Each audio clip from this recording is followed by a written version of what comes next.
Welcome to a quite fascinating afternoon, I absolutely guarantee it. We're all looking forward to hearing from Eric Schmidt, who is the executive chairman of Google Inc. Probably some of you have never heard of it, but it's a small West Coast company. I think it's a startup somewhere.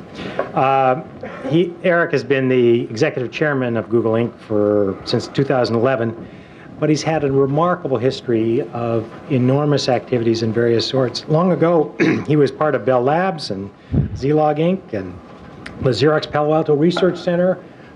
He's paid his dues. He's changed the world. And it is truly astonishing, the kinds of things and the kinds of activities. Not very many people have been a part of a company that became a verb. And it is, we observed it in the past week, the kinds of, where does everybody go for information and the like. He's a member of the President's Council of Advisors on Science and Technology, the Prime Minister's Advisory Council in UK. He's been inducted in the American Academy of Arts and Sciences. He's got a PhD in computer science from UC Berkeley, a BS in electrical engineering from Princeton University.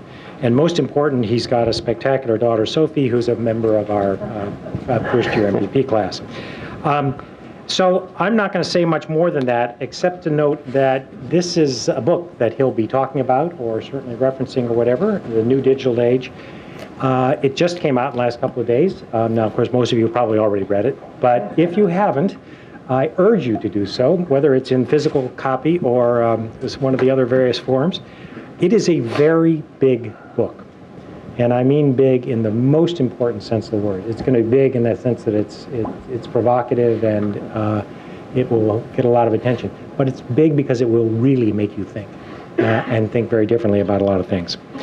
Eric Schmidt is joined today by two people who also need relatively little introduction. One is David Gergen, someone who you've also probably never seen, but occasionally makes appearances on television, and he's also our co-director of the Center for Public Leadership.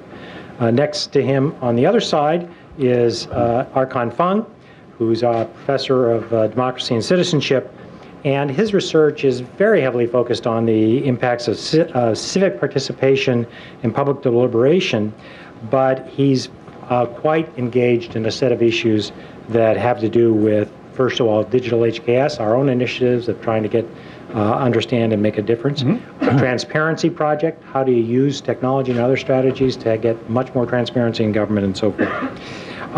Before I turn this over to our group here, I'd just like to thank the Center for Public Leadership, the AS Center for Democratic Governance and Innovation, and the Joan Shorenstein Center for the Press, Politics, and Public Policy for organizing and co-sponsoring this event.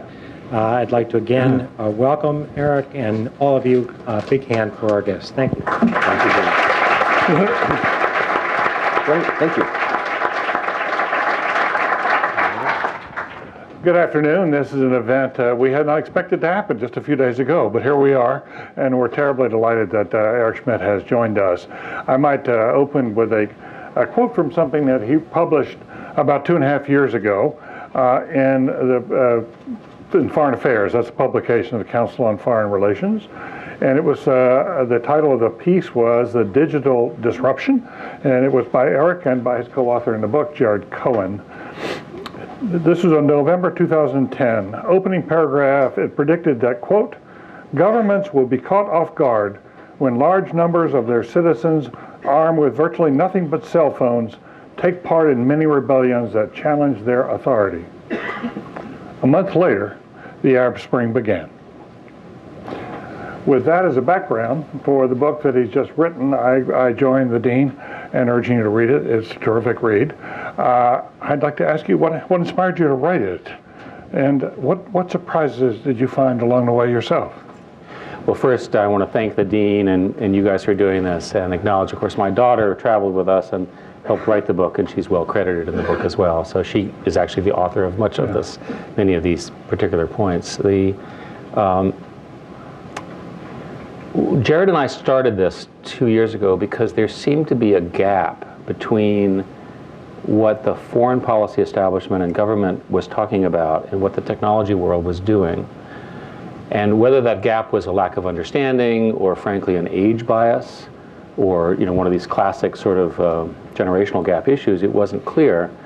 But in the subsequent 2 years, what we saw over and over again was that the old guys didn't get it. Classic example is Tunisia. The three of us went to Tunisia. We heard the story of Abu Aziz, who's the fellow who set himself on fire, which started the revolution. So the question is, what was the dictator, his name was Ben Ali, doing at the time? And the answer was he had censored everything, but he forgot to censor the internet. He was 80 years old. Okay?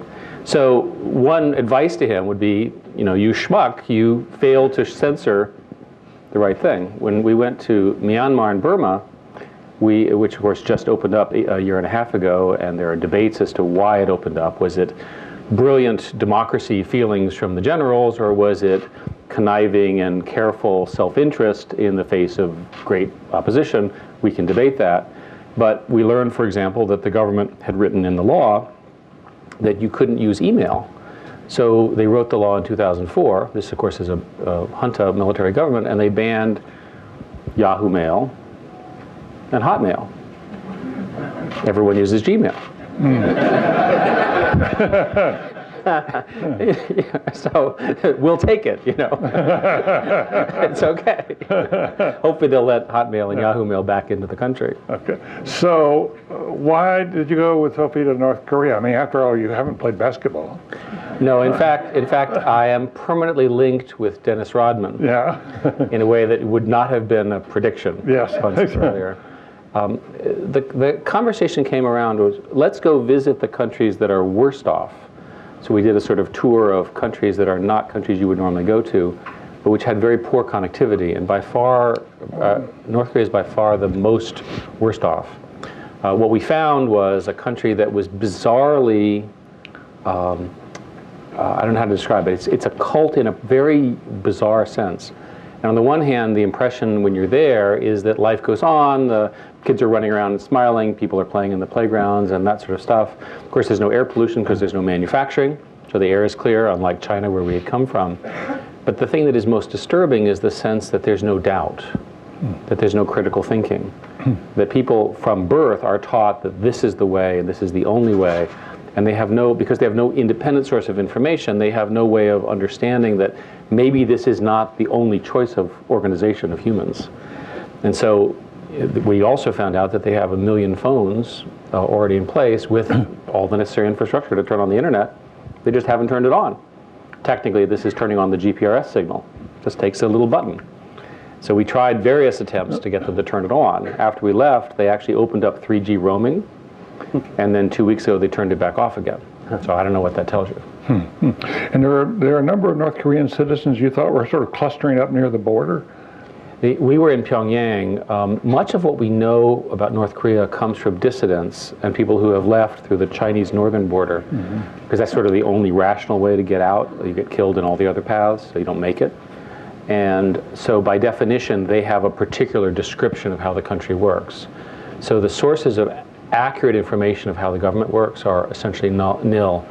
And I find it remarkable that in this day and age we know so little about the decision making and so forth. So I've since met with various North Korean scholars who have, for example, explained to me that there's an uncle and a mother and there's this complicated structure that the respected leader, as the new 29 or 30-year-old is known, that he has to kowtow to, and all sorts of discussions about the politics of the army.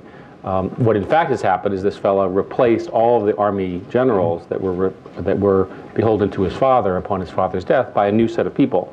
So the first rule of a dictator is get rid of the old guys and replace them by people who are completely loyal to you. And in the army, since all men of a certain age in North Korea seem to be in the army, is probably a pretty good first step if you're the dictator.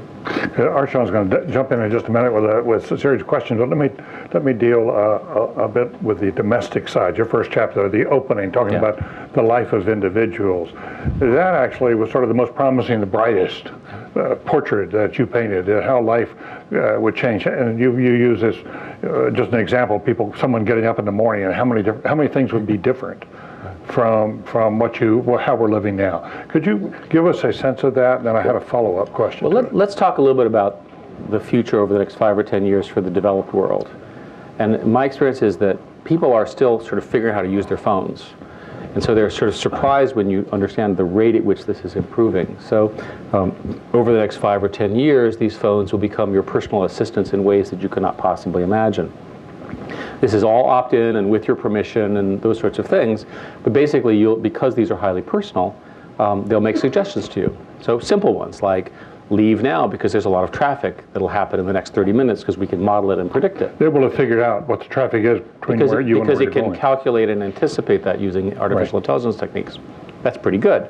What about, here I'm in Boston, I don't know that many people. There are people in this room who share the same political views as you do. You'd like to meet them. Would they like to meet you? That's something that is easy to do. You can go through all of these. Another example is in your email, and again, this is opt-in. Your email, you've managed to do a reservation for an airplane, and it knows that you're always late. So it says, get in the car now, Eric. You're in big trouble because you allowed it to do that. Google Glass is this week becoming available to a limited set of developers. So I have one. And I've been playing with it, and it's the weirdest thing, right? You can have this little vision, and you can see things, and you can let your friends see what you're looking at. But that's not what was so impressive to me. What was impressive to me is that you talk to it. So you say Google Glass, and it says, hello, and it says that in your ear. And then you tell it its query, and it tells you the answer. And that's how good the voice recognition has gotten. So now imagine you have voice recognition plus 100 by 100 machine language translation, right? And all of a sudden we have a universal communicator, and we have the sort of Star Trek holodeck kind of a model. So all of that's going to happen in the next few years here. What happens after that? Well, this is more speculative, but there are many things. The most obvious ones are in medicine. Everyone's phone, which is attached to them. I mean, if I stole your phone right now, you'd have a conniption, right? You would, right? More important than stealing your wallet probably, or your purse even, which I wouldn't do, because it would be recorded. Right? It's a separate discussion. But the fact of the matter is that these devices are so personal that they'll be connected to our bodies in various ways. There are startups that are doing transdermal patches, which you put on, which Wi-Fi out what's going on in your blood, your body. There are pills, we talk about this in the book, that have been approved by the FDA that will Wi-Fi out what's going on inside your body. Right? So that talks to the phone calls the doctor looks at it and then calls you back and says, get to the hospital now, you're about to die. This kind of preventive and aggressive medicine will help save lives. There are example after example. So here's another one. We walk into a room, there's going to be a whiteboard, and the whiteboard will be, in fact, a translucent LCD. And the LCD will notice that you and I are friends, or we know each other, and it'll say, you met him a year ago. This is what he disagrees with you on. This is what he said about you. And it'll do the same thing for you, or maybe not. So the point is that this sort of computer aiding of life makes us infinitely more productive and more creative, which is ultimately, I think, one of the solutions to economic growth and all the other things. Well, I wondered about that, and let me finish up with that question, because it does occur that you get up and you have all these splendid things. You get ready to get in the car that is automatic and will drive you to wherever, but that you have no job to drive to. I mean, even if you're a college graduate, there may be a shortage of jobs because robots may do a lot of the work the college graduates have been doing. So let me try an idea for this group. Let's imagine that this is a race, and it's a race between automation and creativity. Okay. Now, automation occurs all around us. It's occurring because of just economics and investment and so forth.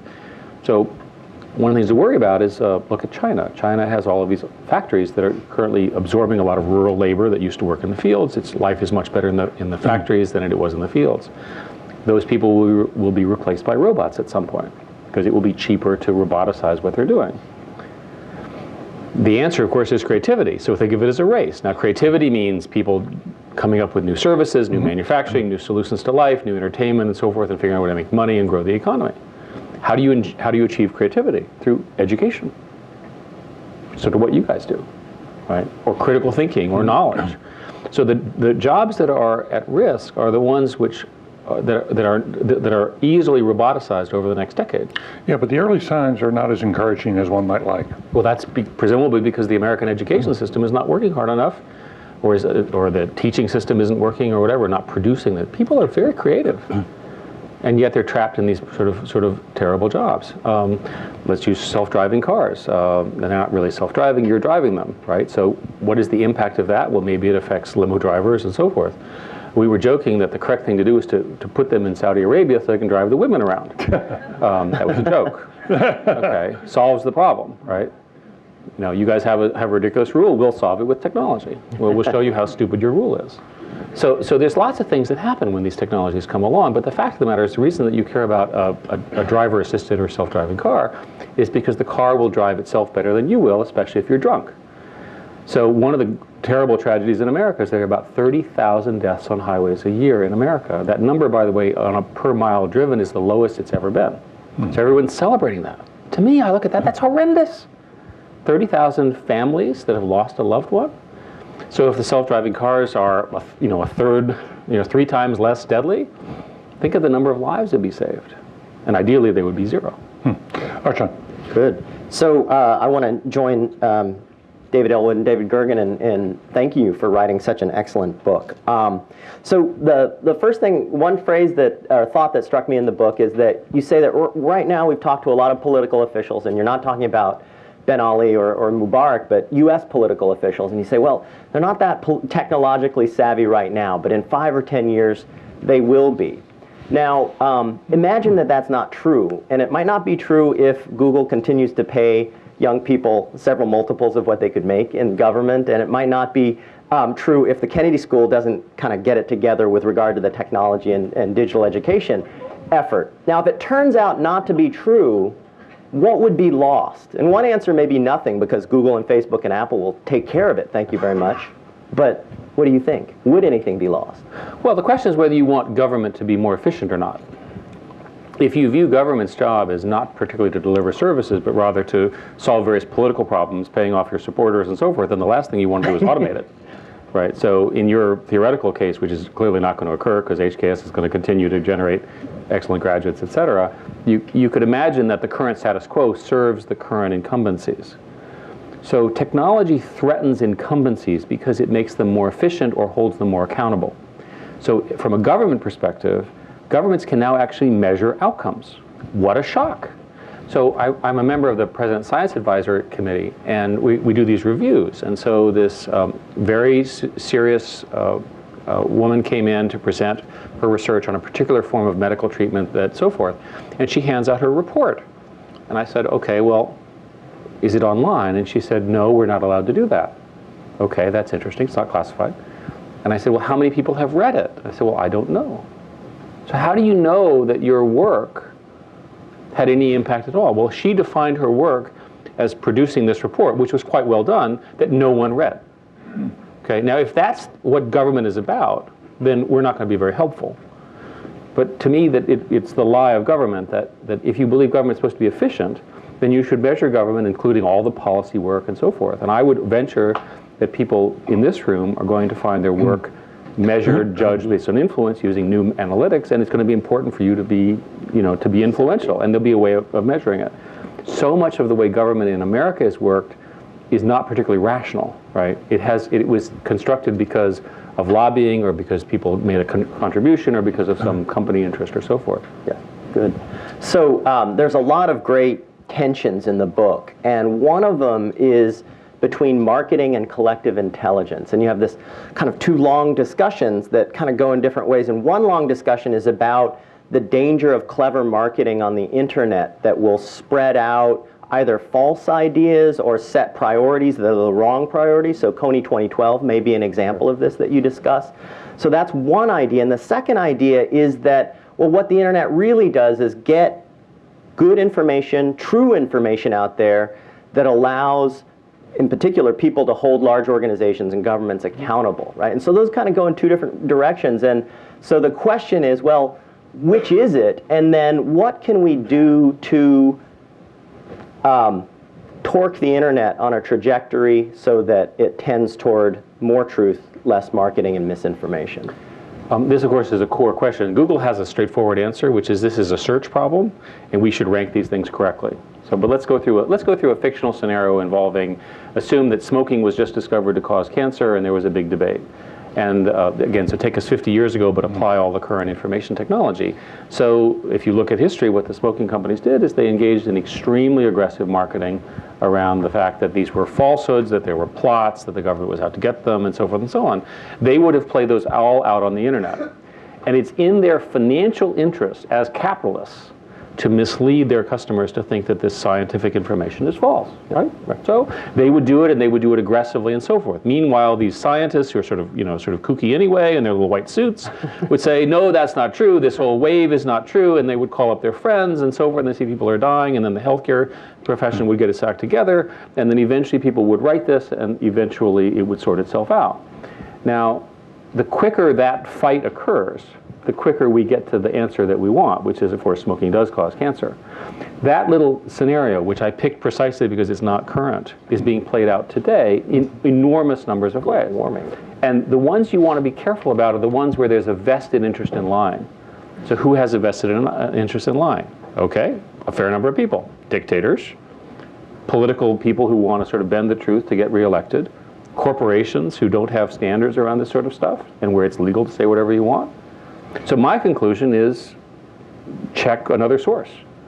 There's a reason why Snopes.com was invented. You know, when you read stuff, like yesterday the stock market went down and up for 5 minutes over a single Twitter post.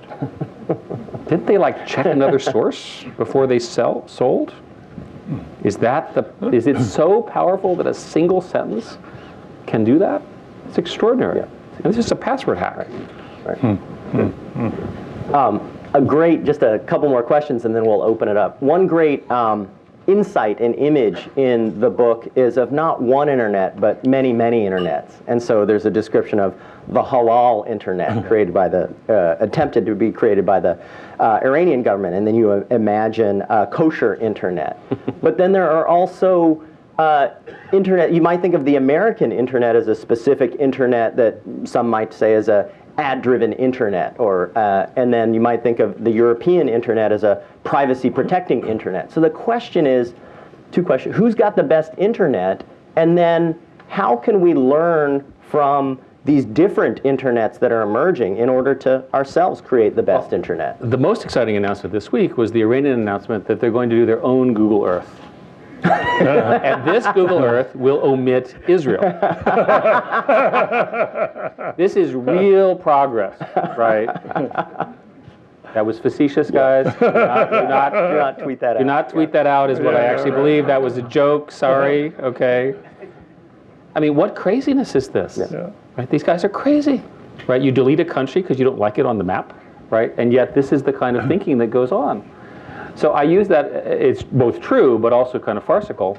So it's sort of embarrassing to them if they actually cared, which they obviously don't, that we're in great danger of governments deciding to filter, delete, or otherwise alter the shared resource that is the internet. There are on the order of 35 countries that are doing various forms of filtering or content deletion. The best known is China. Iran is making a lot of talk about it, doing it. Governments can, in fact, do this, and the way they do this is the internet, of course, has interconnection points between countries. They can put what are technically known as proxy caches, which they can then filter or otherwise delete things, or they can simply not allow in. For much of the Muslim world, YouTube is banned much of the time because of some of the content that's on that. Facebook and YouTube, for example, are not available in China, and they have their own services, which are somewhat more regulated and somewhat more censored than the American equivalent, and perhaps that promotes local economy as well. So imagine a scenario where under the rise of it's a slippery slope. So everyone in this room agrees that child pornography is really a bad thing. Everyone in this room believes that children should be protected. That makes perfect sense. So the Russians wrote a bill, which was passed last month, which is the Child Protection Act on the internet. Well, the things that they ban on the internet look like an awful lot like criticism of Mr. Putin, who apparently is being criticized like a child, right? That's the only conclusion you can come to. Or perhaps they're just marketing using the claim that children need to be protected, which is we're not in dispute, to actually provide a censorship regime. And the penalties are severe, and the rules are unclear. So our position, and I think everyone in the room will agree, is that it's better to answer the speech problem with more speech and more connectivity. It's relatively easy to see how segments of the internet will actually just balkanize. right, if this continues. And that would be a terrible, terrible step for global everything, really. Good. Okay, last question, and then I'll... Go ahead, and I'll go Oh, okay, and then we'll open it up. Good. So this one puts you on the spot a little bit. So imagine a scenario in which you're 100% certain that some change to the Google search algorithm will improve American democracy, either by reducing the amount of misinformation, or if you think polarization is the problem, will get people of extreme political persuasions to see each other's point of view. Imagine you had 100% confidence in that tweak. Would you change the Google search algorithm, or that's not Google's business to be improving democracy in that way? Well, we see ourselves as ranking facts, right? So if it caused ranking to become better, we would do it. If it caused ranking to become less accurate, we wouldn't do it. The algorithmic questions are never framed in that question. They're framed in the testing that we do of when people see the answer, does it appear to them to be more accurate? And we can measure that. One of the core problems at Google is we don't have an absolute truth meter. There isn't an Oracle, sorry for the joke, Oracle. You can't, He's not here. Right. You can't, we don't have a way of knowing something in an absolute sense than the way that you know facts. Yeah. So it's at some basic level, our algorithm is an approximation. Now, it's a very good algorithm. And the way our search algorithm, for those of you who don't know, is it starts from well-known sites, and then it uses a calculation that's now well understood to look at influence. And so we start, by the way, at the top universities, which are seen as, this is the part of the role that Harvard plays. We start at the top universities because it's seen that the activities in universities are likely to be more truthful than in other places. You can determine if that's an appropriate starting point, but the sum of it tends to produce the right answer. That's good. David? Okay.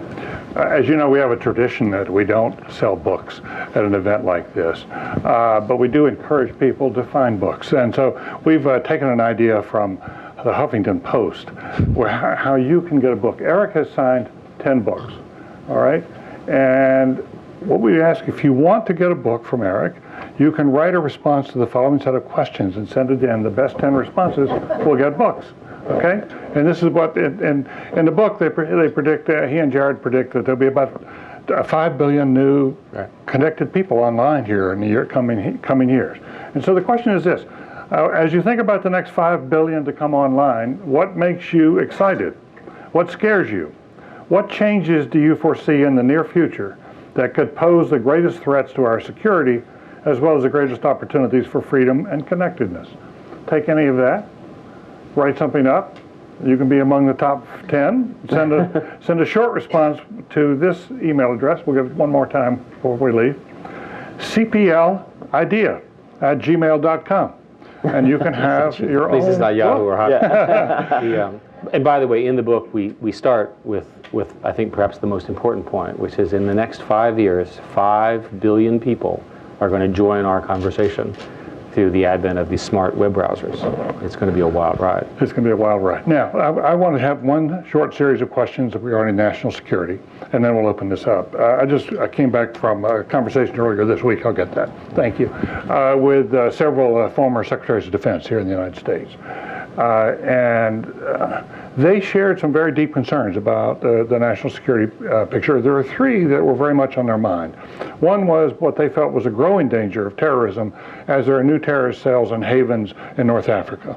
The second was cyber attacks, which is a serious problem for CEOs and big companies around this country. And for many of them, it's a #1 concern they have right now. And the third was drones. And if you could, walk us through a little bit, because you have a lot about national security. Jared spent a lot of time working on this in the past. Walk us through those issues as you see them. I think the first comment is that there have always been crazy people, crazy splinter groups, and so forth. It's probably harder in North Africa to recruit your followers when they are online and they discover it's you, Joe, and Harry, as opposed to the thousands of followers that you claim to have that you've just made up to recruit your people. So a little bit of doubt for the citizens of these countries might make it a little harder to recruit people into these things, maybe not. So that's a hope there. We ought to be using our soft power to improve the possibility, help the good guys.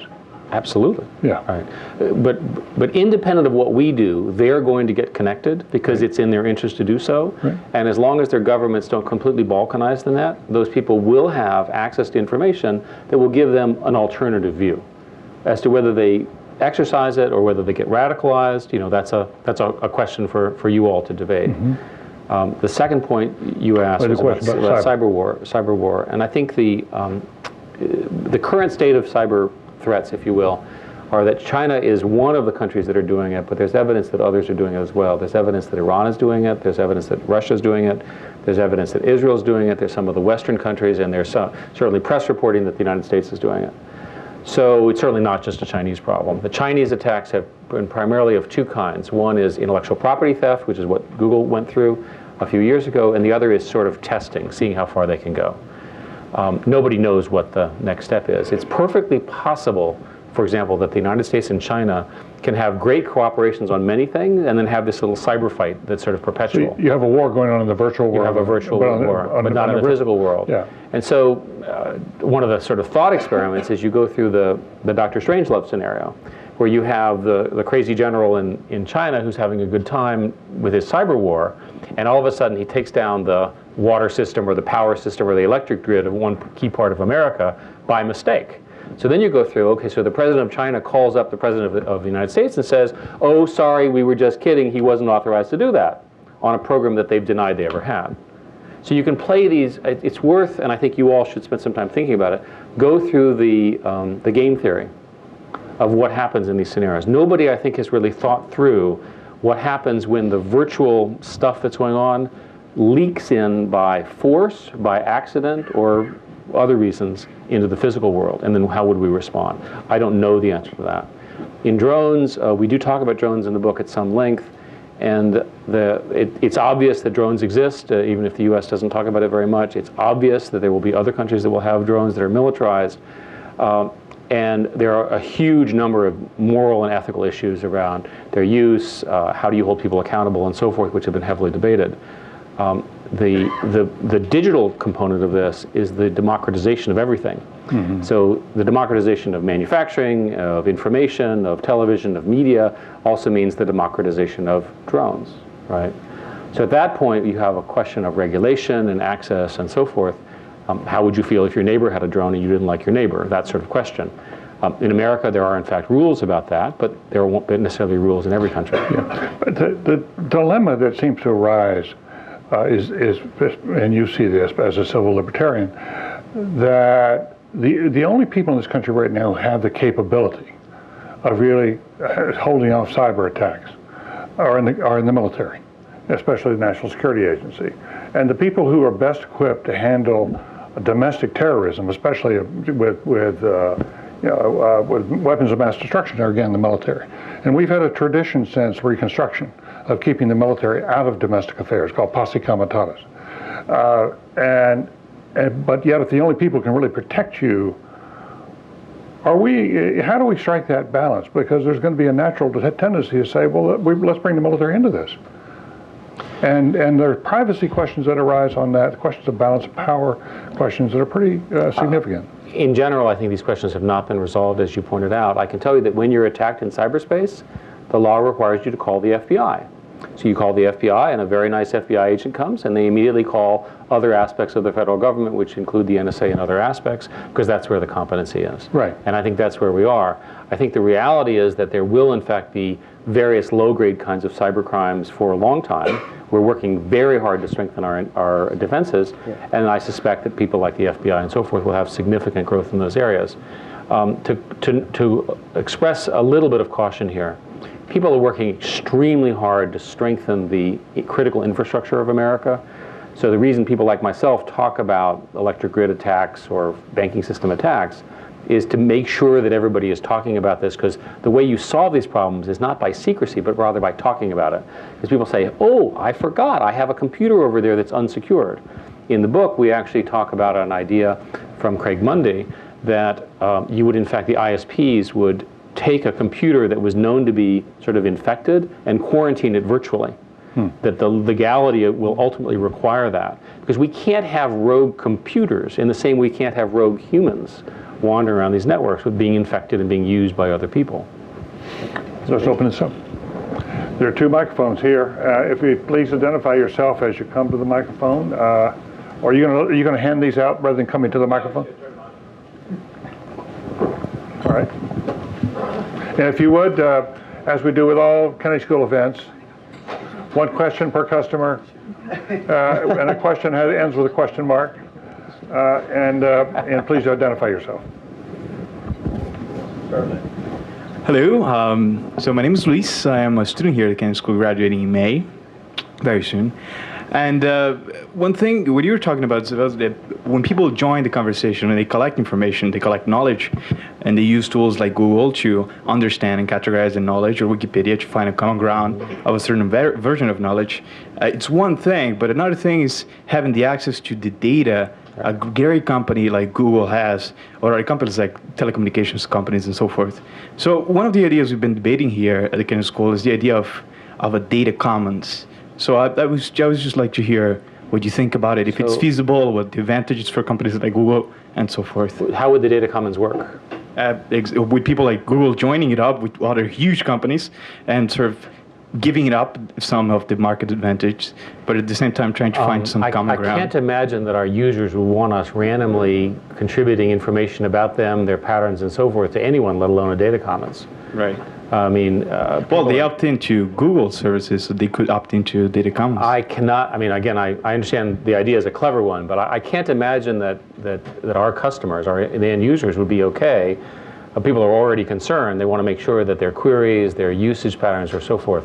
I've argued in the past internally that we do in fact have this. We could build marketing businesses, but even an anonymized marketing business, where the information is fully anonymized, is seen as so dangerous from a perception perspective. So people care a great deal about the privacy of their information, and I doubt that you're going to see much of that for things which are personal in nature. Right. Thank you. Good, yes. Hello, hello. My name is Emmanuel Severin. I'm a MBP student here from France, and there is a sense in my country that people should have a right to be forgotten. Yes. So to give an example, I'm in favor of that too. Okay. That was a joke. Well, but then I would like to hear your thoughts about it. To give an example, if you're 15 years old or 20 years old and you commit a crime, and you pay your debt to society, you spend 5 years, 10 years in prisons, you think you should have the right 15 years, 20 years, or 30 years down the road not to have your past appearing on a Google search whenever your employer or somebody that want to rent you a house look for your name? So it's a very good question. And in the book we talk about a sort of simple feature of this new world, which is the absence of a delete button. And in our conversations with people, most people are not very sympathetic to the adult scenario. In other words, if you've committed a crime as part of a historical record, most people want adults to be aware of that. So a warning to anybody who wishes to be a criminal, that history is going to be known forever for the rest of your life and will be used against you. That was always true, but it's much more searchable now because the public records were always true. To me, the problem is much more severe with teenagers. I'll give you an example. Here in America, if you're a juvenile and you go to juvenile court and you do a relatively minor crime, you can actually, once you're adult, petition to have that crime eliminated, and you can honestly answer saying you were never convicted of anything. So today, you do that, and then you go to the employer who does a search on the internet, and here's all the records, and you have said, I never committed a crime, which you can legally do. So now you look like a liar, even though you followed exactly how the system has worked. The society has not worked this out. So my own view of this is that each country will come up with a different solution. There's a European initiative under Nellie Kroes which is known as the right to be forgotten. And we've talked to them about this. We don't exactly know how to implement it, right? So if I'm pictured with somebody else, do they get deleted but because they wanted to be forgotten, but I'm kept in the picture? If there's a reference to me, what is an appropriate reference versus a non-reference? In other words, the principle makes some intellectual sense, but no one has yet proposed how to implement a right to be forgotten, given this tendency of these technologies to, and because of aggregation and because of the legal processes and so forth. Hi, my name's Diane Chang. I'm a second-year student here and a former journalist. Thank you so much for being here today, Mr. Schmidt. So I'm interested in how Google wants to get into or continue to develop the role that you play in information transmission to users beyond just answering specific search queries. When Google announced that Reader was getting shut down, there was such a collective, outcry of despair on all of my social media among my friends. So how do you view the future of how information should be delivered, beyond social sharing, beyond using RSS feeds, I guess, is something you guys have decided is not worth pursuing. So what does that look like, and what do you think Google's role is in the future of information dissemination? The sort of core presumption here is that people will have personalized or personally identified accounts where they've chosen to log in. Google Plus does this, and you'll get your information through feeds through those mechanisms as opposed to through RSS feeds. RSS was a tremendous technology from 15 years ago. It's sort of really simple scripting, I think. It's the way it worked. And so they're just newer technologies coming along, and that's sort of what drove that. What I would suggest is that the real thing you want is not a feed, but rather an AI algorithm that knows roughly what you care about and is looking all the time to select the best and most interesting feeds. And we're on the cusp of being able to do that technologically, based on your preferences and using machine intelligence and data mining. And if Google doesn't do it, other people will. I think so. Thank you. Hi, I'm Michael. I'm a junior at the college. Thanks for being here. Does that mean that you're an undergraduate? Yes. Thank you. I want to ask you a glass question. Of course. How do you think, or do you think, that glass will change the way we interact face to face? Like, do you think we're going to become paranoid? And do you think we should give up on privacy in the age of glass? We're just shipping these products this week, and we're acutely aware of that question, of those questions. So we have, as part of Glass, we have a set of rules around we have to approve the applications and so forth. So we want to be very careful that this sort of new invention is not misused. I mean, for example, it's already been banned in Las Vegas casinos. They haven't even seen it. Now they ban all cameras because they don't want card counting. So I suppose there's some logic to that. You don't imagine, here I'm at the casino doing my cards with my Google Glasses on. I mean, I can understand that argument. But I'm always concerned about premature regulation based on fear as opposed to understanding what's possible. The people who've used Glass, including myself, sort of reported it as remarkable. So I'd like to let it get a little bit farther of a runway before we characterize it in the obvious ways. I would argue, for example, that we will invent new social etiquette. So if you and I are wearing Glass, maybe we'll have some protocol where I'll say, take your glasses off, or I'll say, I am turning mine on. I mean, society adapts to these new things, and wearable computing is very much a real thing, of which Glass is just one example. Years ago, I said that you'd have 5 IP addresses, attached to your body in some way. Here's one, right? There'll be others as well, doing things that make your life more interesting. And we'll have to have rules about how you use them, and they may literally be just etiquette, what's appropriate, what's not. There's obviously places where Google Glass is not appropriate. Thank you. Yeah. I'm Judith Fagan. I'm a graduating mid-career here at the Kennedy School. My question is around your 5 billion person wild ride and the infrastructure. Danny Hillis, who's head of Applied Minds, who you may know. Very well. Danny's a great guy. Absolutely brilliant man. Brilliant. So Danny did a TED Talk last month about Plan B. So my question is, as you probably know, Plan B is Danny's thesis that the internet at some point is going to explode, implode, stop working somehow. And what about having a Plan B where lower level users such as police, fire, education can work at a different level, not unlike, I guess, pencil and paper. So that's one thing. What do you think about Plan B? Let's just answer that. As brilliant as Danny is, that's a particular conjecture of the future that may or may not happen. What we know now is the world is getting interconnected, and we know that the routing and transport algorithms are highly resistant to attack. So these scenarios where the internet collapse scenarios, which have been present for 20 years, we've managed to forestall them.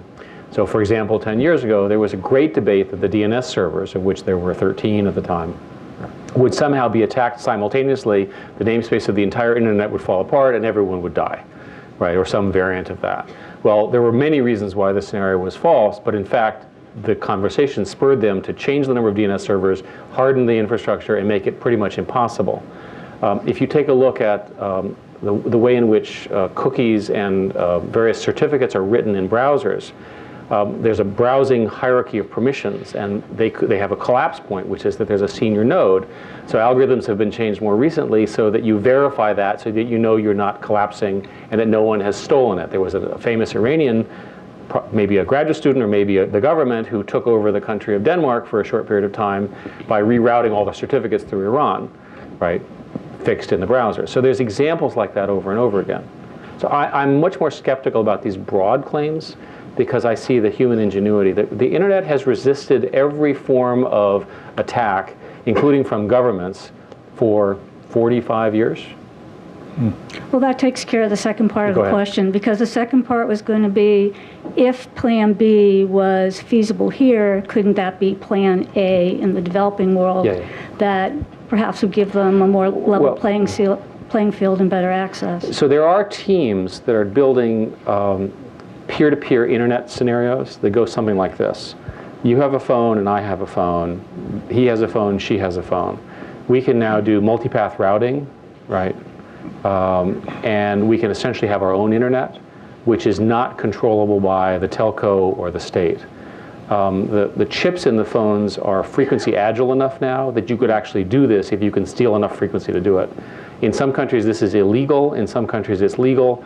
We already see evidence of people using Bluetooth networks, so you use Bluetooth doesn't go very far, so it has to be very next neighbor. So there's lots of examples of peer-to-peer backup solutions that if the centralized part of the internet were to fall apart, which I think is unlikely, highly unlikely, like very, very unlikely, like not going to happen. Have you told Danny that? But if that were to occur, we have some good technological solutions. Thank you.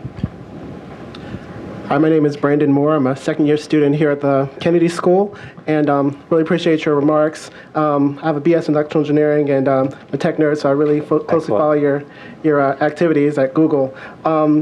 And so you laid out this alluring vision of the future that Google, could provide to us in terms of self-driving cars and predictive technologies. And it seems like it's wonderful, but it's also facilitating a problematic trend in capitalism, which is increasing efficiency leads to less need for people. And so my question for you is, what role can Google play in helping individuals sort of keep their position within the economy? And the obvious response is education. And that's great for the younger folks. But for the folks like, say, my mom or something who's like... Hey, what are you saying about old people? Well, I'm going to finish. Your mom's probably younger than I am. Well, I guess the point is there a role for this predictive technology in helping people stay ahead of the curve, like getting an alert and saying, hey, your skills have atrophied or something like that? Let's go back to our British history and the invention of the loom. Right, so we had a major problem. We're sitting here at Harvard. Harvard was around back then, and we have this major problem that someone's figured out, the sort of mechanical loom, that is going to cause a jobless problem for the people who are hand shearing and looming and sort of assembling fiber. The economic history of this is actually not very good. That what happened was young people, yourself, right, ended up building businesses in loom, transforming. It was a predecessor to the Industrial Revolution. There's a long history of that. It was quite fascinating. And the people who were skilled in the older skill never retrained. Right? So this is not a new problem. And what politicians do is they say, let's create an education fund and we'll retrain these older people. So what the older people really do is they go to the government and they get more support, or they get balkanized protection against the new industry, which is the more likely scenario. So I worry about the inverse, which is that the incumbencies, the sort of the older people, will stop the innovation, which ultimately will drive your productivity, your generation's lead. So I worry about the inverse. And having said that, I would argue that Google can help because Google is free. And if you have lost your job, and it's always a bad situation, there's tremendous resources for you if you would just stop watching the TV, get online, try to figure out how to learn something new, start to get a job, et cetera. YouTube, for example, is full of information on this, and in fact, you can take entire graduate courses on everything on YouTube, I'm a member of something called the Khan Academy, which is a self-teaching. So there's lots and lots of resources that our prototypical Loom-displaced people can learn from that they didn't have 150 years ago. Well, from British looms to a British question. My name's Casper Takyle. I'm a joint degree student here at the Kennedy School and the Divinity School. I'm going to follow up on Michael's question because I was left somewhat unsatisfied. Technology changes culture. We know this from the domestication of the horse or the printing press. When you're at the forefront of choosing which technologies are going to shape our culture, when you're choosing which technologies to invest in, do you think about the side effects of how this is going to change culture? And you talked a little bit about etiquette. For example, half of the students, myself included, are on our phones or on email during class. We're still struggling to figure out these new etiquettes. I'm sorry to rat on everyone, but that's the case. But it's changing the way we interact with one another. And I just wondered, is that in your business planning? Do you consider these questions in depth when you're launching something new? We do, although I would say that we're no better at predicting the human sociological impacts than anybody else. What we're good at is inventing devices that are useful, pieces of hardware and software, and we try them. And we're acutely aware, as was discussed earlier, of the privacy concerns. I give a very clear answer there, or the business or regulatory concerns. But we also don't see ourselves as the censors over human behavior. So if we invent Google Glass and it's highly useful to you, we would probably prefer to give it to you and have you experiment with it in a socially appropriate way than to self-censor and say, we have this neatest thing and we're just going to give it to ourselves. That doesn't seem to serve we'll only have self-driving cars that drive us around. That doesn't seem like the right mission for the company. Our goal is to make the world better. We'll take the criticism along the way, and the criticisms are inevitably from people who are afraid of change, or who have not figured out that there will be an adaptation of society to it. My favorite example is that I actually like people to talk to me when I talk to them. This is apparently an old phenomenon. So at Google, when I was CEO for 10 years, we had a rule that you had to turn off your computer and you actually had to look at each other in the meeting for 60 minutes, one time a week. 60 minutes, once a week. Was it hard? How did that go? It was so hard. It was so hard that people would take their mobile devices and they'd go like this under the table, and I would walk around and look for them, and we would find them money for this, and we would do everything. We couldn't, even 1 hour per week, you couldn't have a civilized conversation. So when Larry replaced me, he gave up, and now I sit in the meeting typing away like everybody else. There's no eye contact. So if you like eye contact, I'm sorry, you lost. Thanks. That's a phenomenal story. Mr. Schmidt, thank you very much for being here. My name is Gergen. I am a current Googler and a MPP1 student. Excellent. And on behalf of the 10 North Korean defectors we invited to the Illicit Networks conference last summer, I want to say thank you so much for your interest in bringing connectivity to the country. My question has to do with incentivizing autocrats in these regimes such as North Korea, Belarus, Eritrea, to bring internet to their country. How can they be incentivized? How does it benefit them?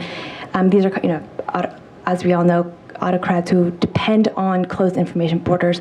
And if that's not possible in the short term, should we rely on more creative measures like the shadow internet or other alternatives? The days of these autocrats are numbered because courageous people are going to create illicit communications networks that will ultimately topple them. People want to communicate. These closed systems will fall. I don't know when. It may be decades, but there won't be new ones, and the old ones will fall. People are just not going to stand for it anymore. When we were in South Sudan, we heard the story of how do you get information into the war zone between Sudan and South Sudan. There are these terrible atrocities going on there, and people have no information at all. There's no internet or anything. They smuggle the information in on micro SD cards. They literally sit there reading the information on an 8 gig micro SD card on their phone. That's how desperate people are. And I used the previous examples of Bluetooth and so forth. I'm personally aware of initiatives that are not yet public, where people are in fact going to hack phones and add other base stations to be able to do exactly the kind of scenario. So we don't say this when we visit with the people in these countries because we don't want to forewarn them. But I think we can say with some certainty that it'll go one way or the other. They'll either, as in the case of the Myanmar generals, for whatever set of reasons, they'll choose to open the country, or they'll be forced to open the country by a revolution. I think there's only two paths. Thank you. Hi, Mr. Schmidt. My name is Mark Fung. I'm from the business school, and I'm proud to say I'm also an electrical engineering student from UC Berkeley. So I have a personal question for you. I spent a lot of time working in China, especially as an engineer, and before Google left China, I knew that for millions of Chinese, Google was the beacon of light. It offered hope for a lot of people, and there was the notion of information, and there's Google's information, and we know which one is always more reliable. So when Google left China, the American part of me felt that was an incredibly brave decision, because you're giving up so much market. It was an incredible move. But the Chinese part of me felt that in some ways, Google may have turned off the light for a lot of people who depended on that information to see the world in a different light. So my question is, I would love to hear about, as you made that tremendously difficult decision, how you balanced the ideals of America and the ideal of the Western world and Google's principle against the reality of what you have to do to work in China. I think you've epitomized the debate that we had perfectly. And it was one of the toughest decisions inside the company. And the decision was not made in unanimity. Normally, everybody agrees to what we're up to. But legitimate people disagree on this point. As we debated and debated. But the fact of the matter is we had been attacked quite, in our view, violently by the Chinese government. And we knew who did it. By the way, we knew it was from them because they didn't work on the weekends. It was a professional attack. Now, come on, hackers work on the weekends. Come on. A good hacker, you work at Saturday night. I understand hackers very well. They had gone after dissidents in America in particularly bad ways through Gmail and others, and that's occurred since, and we're very upset about that. And then the third was that the demands of censorship were becoming so offensively and oppressive, and the details are illegal to reveal, but let me just summarize that you would get a phone call, and they'd say, take this information down immediately, and the information is typically about a political leader, the son's arrested, or that kind of thing. You see, and this has only gotten worse. So we couldn't take it, right? So in the theory that engagement is better than estrangement, which I believe, there's a point at which engagement violates too many of your own principles that you can't remain engaged, and that's the point that we got to. And it was a very difficult decision. Hi, my name is John, and I'm an MPA student at the Kennedy School. I'm originally from New York, but I spent the last decade living and working in South Korea for the American State Department at Embassy Seoul. And regardless of what side of the camp you fall on, there are benefits to talking to the North Korean leadership. However, he chose not to meet with you, and yet gleefully met with Dennis Rodman. I'm obviously not a very good basketball player. So that begs the question, do you use what he responds to? And so if he chooses not to meet with you, a leader of one of the best or biggest companies in the world, but opts for the worm, if you could harness the collective power of Google search, and perhaps you can, who would you include on a delegation to meet Kim Jong-un, and why? I'm, again, going back to this earlier comment, my view of North Korea is that it's better to have people talking to them than not talking to them. Because these people they have nuclear weapons and they're isolated. So a scenario where you have isolated people, they can make the wrong decision. If you go back to the history of the Cuban Missile Crisis, things were so bad that they couldn't communicate, so they installed this red phone. It's hard for you all to imagine. They had to install this red telephone in the White House, right? So they could actually talk to each other to avoid nuclear war. So you're better off having communications. And what I don't know, and we don't know, is whether under classified conversations that are really occurring between the various governments. Maybe you know because you worked in the embassy, but you probably can't talk about it. So the fact of the matter is more communication is good. Now, sort of the dream team, given this gentleman's growing up in Switzerland and so forth, he's probably a fan of American athletes and actors and actresses. So I take a bunch of them, pick based on his age, pick the top 30-year-old actress and 30-year-old actor, right? So let's do it scientifically, based on age. And then some other people who he would admire, along with some very clever diplomats. Thank you. Hi, Mr. Schmidt. My name is Maria Davidenko. I'm a second-year master's in public policy student at the Kennedy School. I want to go back to your comments about Google Glass. You mentioned that I guess Google is actually going to be vetting the applications that are used by Glass. So what I wanted to ask was, I mean, given kind of Google's open source, no walled gardens credo, I mean, how do you balance that against technologies that are increasingly intimate with humans? Well, this is indeed why we made this choice. As you know, with Google, with our Android market, we chose the other approach. But there, the standards are well understood, the social rules are well understood. We don't have a major problem with bad things getting uploaded. People will, when they notice something bad is uploaded, we take it down immediately. It looks a lot like our YouTube policy, which is if violent videos are uploaded and we're notified, we take them down immediately because they're against our terms of service. So that makes sense to us. With Google Glass, because it's so new, we decided to be more cautious. And I think it's always easier to open it up rather than to restrict it in the future, depending on what we see coming in. The proposals that we've seen of applications are fantastic. So let's just see. Give us a little bit of time. Let's not prejudge a product which is just this week getting to developers. Right? Let's give it a little bit of time to see what human ingenuity around the world can do and really make the world a better place, which is our goal. Thank you. Hi, my name is Ian, and I'm a sophomore undergraduate studying computer science. And I wanted to talk to you about Google Fiber. Sure. Because I thought it was interesting that it seems to me like the last part in a vertical monopoly that Google has over the web. Because, you know, Google makes browsers, Google makes web services, Google now makes hardware with phones and, you know, the Chromebooks. And now Google is actually the ISP as well. So I was wondering, one, do you foresee any political problems with, you know, having that type of vertical monopoly? And two, will there be any service advantages to having Google Fiber along with all these products? Because, you know, now my Chrome is better because I use Google Web Services. But will the internet actually improve those services as well?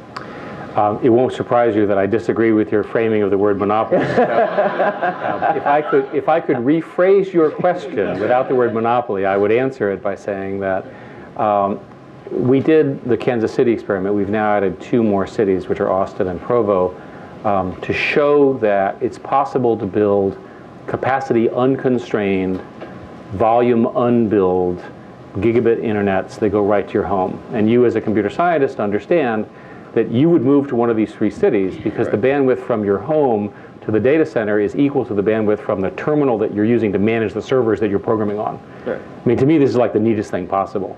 And there's all sorts of startups that have in fact clustered in the places where this fiber has been installed because they want to run their online businesses from there. So we're seeing this effect already. So it's too early to tell exactly what we're going to do business-wise, but I think we're proving the point. What's great about the Austin announcement is that within 1 minute or 2 minutes of our announcing it, AT&T announced that they were going to also offer a gigabit. So the industry, which has typically not had a lot of competition, does respond to competition, and that's how you get great value.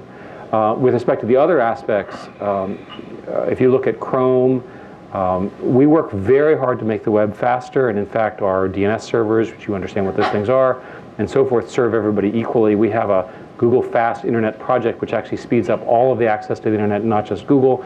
So we've worked hard to make the internet faster for everyone. In Africa, our proxy caches speed up everyone, including Facebook and so forth. We've taken the mission that the internet solves most problems, and a faster internet solves more problems. Now, this is obviously in our interest because faster internet, broadband internet, people click on ads more, there's more e-commerce, but that's a corollary effect to our primary mission. And one of the great things about working at Google is I can truthfully tell you that this is what we run the company for and not particularly earnings or revenue growth. We actually believe this stuff. And I can say that because it's true. Great, thank you. Hi, I'm Jean Deitch. I'm finishing a master's here at Kennedy. I'm former CEO of Mobile Robots, Inc., which commercialized some of Sebastian's early indoor navigation work. Excellent. I'm interested to know what Ray Kurzweil and Isaac Dietz are up to. Well, first place, Ray is very good at saying what he's working on, except for his current projects at Google, where he's just started. Ray, of course, is from Boston, is one of the foremost thinkers about the future. And let me just say that Google, from Ray's perspective, because I spent a fair amount of time with him, has some of the best AI, data mining, and complex computational capabilities that you'll ever find in the world. We're very, very proud of. And we have built those things, and that's an opportunity for him to try out some of the new ideas that he's thinking about. And Isaac Dietz? That's all I'm going to say. Oh. Google is very good about not pre-announcing things we haven't built yet. Hi, I'm Jennifer Soffin. I worked on Google Fiber with Minnie and then Milo. Excellent. So I can talk to you after the talk. But one of my questions, I'm now a first year at Harvard Business School. What do you think is the best way to get more internet access out to more people? And we kind of talked about the mobile-to-mobile situation in regimes that don't allow the web, but what about wired access to people in this country that don't have it, or mobile access in emerging markets? So I think most people who are not wired today will remain not wired. The economics of wired, with the exception of very wealthy places, are going to mean fiber to the towers and then 4G or Wi-Fi towers. So when we visit these countries, we explain that the predominant model is get fiber to your city, ideally multiple fiber providers, and then have a competitive process for telecommunications carriers where they compete in various forms of bandwidth and so forth, and they provide good value. The reason we say this with such certainty is that in many countries, the telecommunications industry is the fastest growing, most profitable, and largest employer of legal employers in these countries. Right. So for example, Somalia, right? This turns out to be true because even the bad guys like to talk to each other and they'll pay their mobile bills, which is sort of shocking. So the fact of the matter is that the internet as a data service over the wires is how most people will get it. In America and in Europe, you're going to see these fiber projects, but they're going to be difficult to do in rural areas for the same reasons that it's always the homes passed calculation. Right. One of the good news is that most of the world is moving rural to city, and aside from the fact that the cities are the traffic is becoming terrible, people are getting in skyscrapers, right, of one form or another, and those skyscrapers are perfect for this fiber vision. If you spend any time in South Korea or Tokyo, you see what the future will hold, and it would make your mouth water as a person here in terms of what they can do with bandwidth. Especially a person that likes fiber. That's right. Why don't we finish up with the questions? Yeah, sure. The folks that are standing. Okay, terrific. Sir, thank you so much for coming. It's, I think, a real honor for all of us to get to listen to you. My name's Catherine Clem. I'm a second-year Master in Public Policy student here at the Kennedy School. I think most of us in the room want to make change in some way, and won't come as a surprise to anyone, right, that so often there will be resistance to the change that we hope and seek for the world. Since technology and change often are inextricably linked to one another, I think you are probably one of the best people in the world to answer this question. How can we best cultivate a receptivity to change, whether it be in the space of technology or in policy or other fields? How can we break through some of that resistance we find? Transparency is usually the right answer. I don't know the answer of once everybody knows what's going on, the system doesn't change. That's a time when the voters will revolt or people will revolt against the incumbents. But I always start with this notion of people have to know what's really going on. Secrecy is often used to prevent you from getting access to what you need, especially in governments. Sir. Hello, my name is Haitham Al-Salama. I'm a second-year MPP student at the Kennedy School. Google Health went offline very recently, and with 5 billion people joining the conversation very soon, what is Google's next thing on healthcare? The Google Health project was not as successful as we wanted because of the complexity of dealing with the MIS systems and regulation issues and so forth. So we decided to sort of try other things. At the moment, what Google is focusing mostly on is making sure that the medical information that we present you is accurate and is excerpted properly.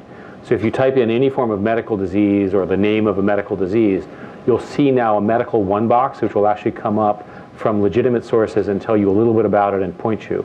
We're very, very, very focused on making sure that that first result is the right one, because we certainly don't want you taking the wrong approach. And that's been our primary focus. Thank you. Good.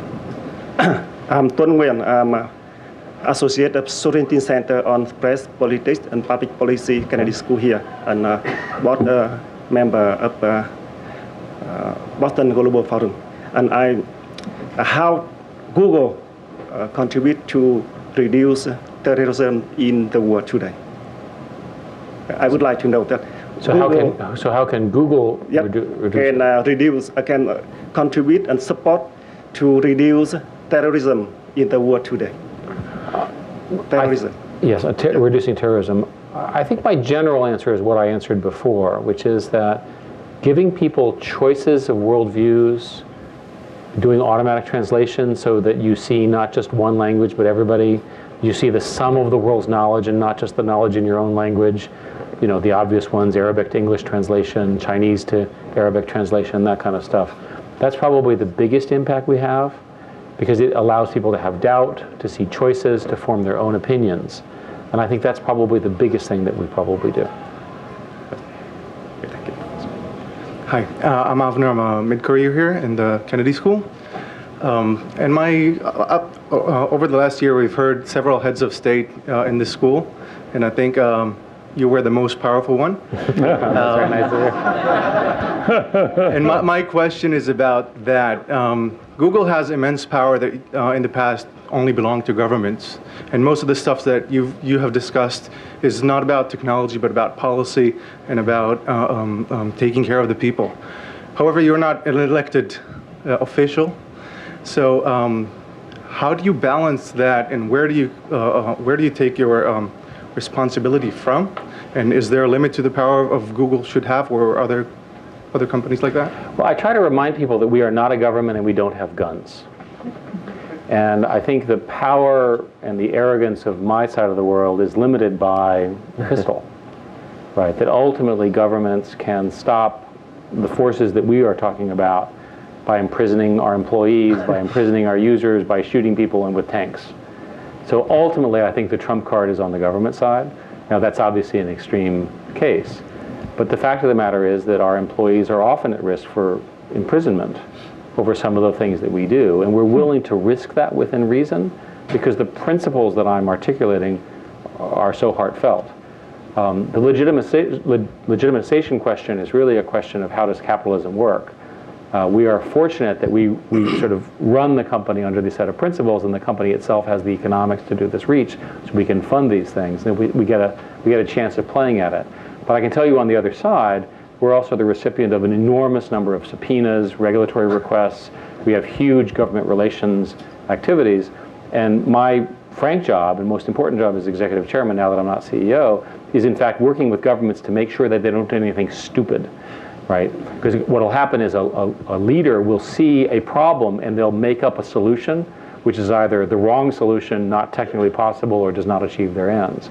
So we spend lots of time talking to political leaders precisely to make sure that they're hand in hand. And with democracies, ultimately, if you're on the side of the citizens, you tend to win if you're Google.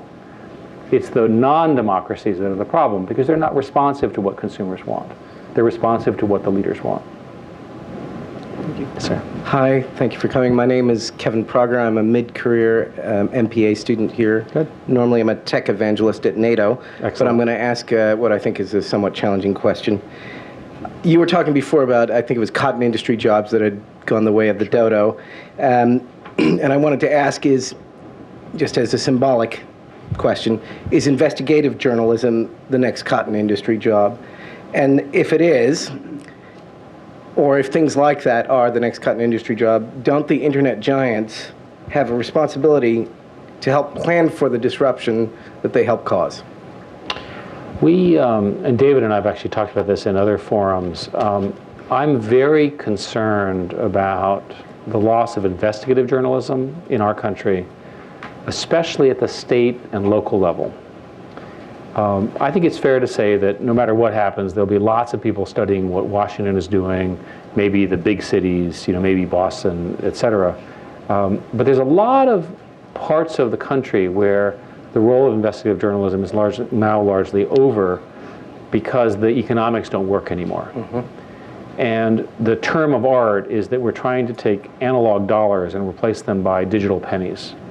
And the monetization of those systems, especially in the local and regional level, is not producing the same amount of net cash flow to support it. So your question anticipates by saying that what is our responsibility? So we answer that by saying a number of things. The first is that we send clicks, which is sort of our commerce thing, to whatever sites we can. So we help send the online users that you're losing from print to those online sites. We have announced, and I've personally announced, both paywall products as well as subscription products as well as advertising products to try to make up this difference. I don't think the problem is fully solved. In France, we announced, in fact, I announced with the president, a fund to help the analog world move with digital alternatives, and we're actually funding those. So those are examples of the things that we're doing. I want to be honest and say that this is not a solved problem, and it's a very serious one, I think, for democracy in general. In the book, we actually talk about how will this play out. And one of the things we suggest is because of this remarkable obsession of celebrity in our country, that you'll see new forms of news gathering which are led essentially by celebrities. The joke is, sort of the Jay-Z newspaper. But the fact of the matter is that people care a lot about celebrities, and they get their information online from a lot of different sources. And so you could imagine that a celebrity-driven model might ultimately emerge as another way of getting more money into the system. Thank you. Archon, do you have a closing thought? No. I wanted to, let me ask you one last question. I'd like to return to something the Dean asked you before we walked in. And could you offer some preliminary thoughts about how the Kennedy School should prepare these emerging young leaders for the digital age? I believe that the most effective people will be people who combine the questions that were asked today with an analytical view of the world. And I'm not saying science, and I'm not saying math, I'm saying analytical. I would argue that you should establish as your basic rule that everything that you do, write, or say, you've checked and has some likelihood of being true. At Google, this became our value very early, and so part of the reason we're always online is whenever anyone says anything, right, we check. And so it produces a much better conversation, right, because we have the same facts. And what I worry about our society in general is that there's no particular benefit to being factual, and in fact, television seems to operate better without facts, right? I was on a television debate where there was a complicated argument involving finances and economic growth, and one of the people who was a friend of mine made a statement that was in fact false. And I thought what to do, and I thought I won't embarrass her on the television, so I'll wait till we're done. And I corrected her privately, and she got furious at me. So then I went to the other side, another gentleman who had made a factually false statement, and he yelled at me too. And I thought, how bizarre, this is not Google. This is a serious story, because what I realized was that their goal was to be on television to make their point, even if they were wrong. When I make mistakes all the time, correct me, and I won't make the mistake again, and I'll apologize. So I would encourage, the one thing I would do at Harvard Kennedy School is I would take the position that it's okay to be wrong, it's a value to be corrected, and everybody should be using Google or your other favorite search engine to check the assertions, right? You can't have a proper conversation now about things without having some basis of fact. Otherwise, you're making stuff up. I feel this, well, I feel lots of things. Okay, I don't like the weather, I like the weather. I mean, what credible leadership position is that? And I am personally tired of the way our society works, finding myself now with that point of view being manipulated over and over again with half-baked ideas. So, and it's particularly true in the political sphere. So to the degree that you all are future political leaders, at least privately get the facts right before you decide to articulate only one side of the story. Well, as the Dean said earlier, we would welcome you coming back in the fall to explore these questions further. Thank you. You've been very, very kind, David. Well, you can see you have a very much. receptive audience. I'm going to thank the students. These were, I thought, one of the very strong day of questioning. It was really. This is, by the way, why on your book tour you should come to Harvard. The questions are a lot better here, guys. Trust me. Trust me. Watch the other interviews. You're going to be welcome back. Thank you very much. Thank you.